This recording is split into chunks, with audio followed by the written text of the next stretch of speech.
अस्सलाम वालेकुम। आज हम बात करेंगे इनफर्टिलिटी के बारे में, यानी कि औलाद ना होना, और क्या डाइट इसमें रोल प्ले करती है, क्या डाइट के इस्तेमाल से औलाद की नेमत हासिल हो सकती है कि नहीं। और औलाद एक बहुत बड़ी नेमत है, हर इंसान की ख्वाहिश ही होती है कि उसके घर में औलाद ज़रूर हो। डाइट इसमें बहुत इंपॉर्टेंट रोल प्ले करती है, लेकिन वेट भी इसमें बहुत ही इंपॉर्टेंट रोल प्ले करता है। कुछ लोग जो कि वज़न की ज़्यादती का शिकार होते हैं, उनका अगर हम वज़न बैलेंस डाइट के ज़रिए ठीक करते हैं तो भी उनको इनफर्टिलिटी की जो प्रॉब्लम होती है वो दूर हो जाती है। और कुछ लोग बहुत ज़्यादा अंडर वेट होती हैं, उनके अंदर भी ये प्रॉब्लम होती है।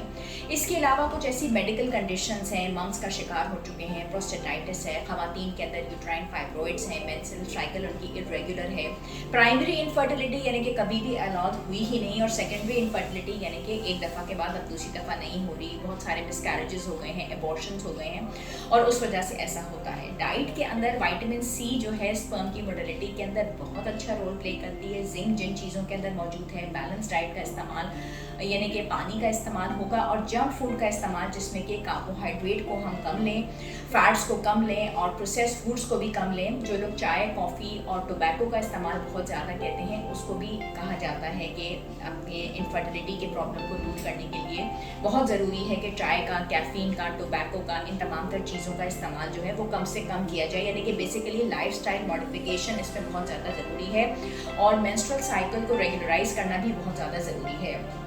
लोग जो है कुछ ऐसे ड्रग्स का इस्तेमाल करते हैं, हॉट बाथ्स अगर बहुत ज़्यादा लेते हैं, या कुछ लोगों ने बहुत ज़्यादा स्ट्रेनस एक्सरसाइज की है, इतनी ज़्यादा एक्सरसाइज की है, एथलेटिक ट्रेनिंग की है, और उस ट्रेनिंग के बाद भी ऐसा हो जाता है कि कुछ जोड़े जो है वो कंसीव नहीं कर पाते। जब अपनी प्रॉब्लम हमारे साथ डिस्कस करते हैं तो फिर उसका सोल्यूशन निकालते हैं। कई दफ़ा यूरोलॉजिस्ट के पास भी भेजना पड़ता है मर्द हजरात को, ताकि उनकी प्रॉब्लम जो है वो दूर हो जाए।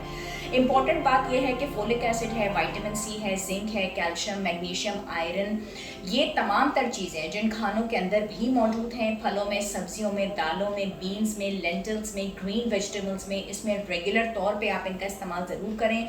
और अगर कोई इन्फेक्शन है इनफर्टिलिटी की वजह से या उसके बगैर तब भी करें। IVF बहुत सारे जोड़ों ने करवाया और उसका रिजल्ट बहुत अच्छा आया है, बस उसका एक साइड इफेक्ट होता है कि कभी के बार ऐसा होता है कि बहुत सारी मल्टीपल बर्थ्स हो जाती हैं।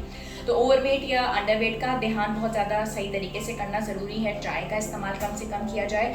कुछ लोगों की एज भी बहुत ज़्यादा हो जाती है और उस वजह से भी वो कंसीव नहीं कर पाते, ये भी एक फैक्टर होता है, तो उसको ठीक करना बहुत ज़्यादा ज़रूरी है। और एमेनोरिया यानी कि मेंस्ट्रुअल साइकिल का ना होना, साथ में ओवेरियन सिस्ट अगर मौजूद है, लुकोरिया की प्रॉब्लम है, मेंस्ट्रुअल इरेगुलरिटीज़ के अलावा और वेजाइनाइटिस की प्रॉब्लम है, तो इसको भी दूर करना प्रॉपर ट्रीटमेंट करवाने के बाद भी कपल जो है वो कंसीव कर लेते हैं। तो खुश रहिए, दुआओं में याद कीजिएगा, जितना विटामिन सी ले सकते हैं लीजिए, और बैलेंस डाइट का इस्तेमाल करते हुए अपनी इस प्रॉब्लम को दूर करें। और स्ट्रेस और डिप्रेशन का अगर आप शिकार हैं तो तब भी जो हेल्दी जोड़े हैं वो भी कंसीव नहीं कर पाते। शुक्रिया।